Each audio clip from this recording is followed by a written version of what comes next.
rotational and circular motion, two key concepts in physics but often confused. Let's explore with a simple experiment. We'll need just two simple items, a spinning top and a ball on a string. These two objects will help us see the difference between rotational and circular motion in action. First, let's try the spinning top. As the top spins, every point on its surface moves in a circle around its center. But notice, the top itself is rotating around its own axis. That's the key difference. The motion you see is rotational motion because the object is turning on its own axis as it spins. Next, let's look at circular motion. Take a ball attached to a string and swing it in a circle. The ball follows a circular path, but it's not rotating around its own axis, it's just moving along the circle.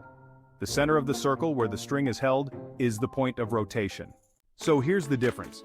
Rotational motion involves an object spinning around its own axis, like the top. But in circular motion, the object just follows a curved path without rotating on itself, like the ball on the string. To recap, in rotational motion, the object rotates around its axis, like the top.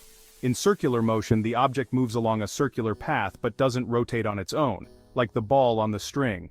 Understanding these motions is key to many physics concepts, from energy to planetary orbits.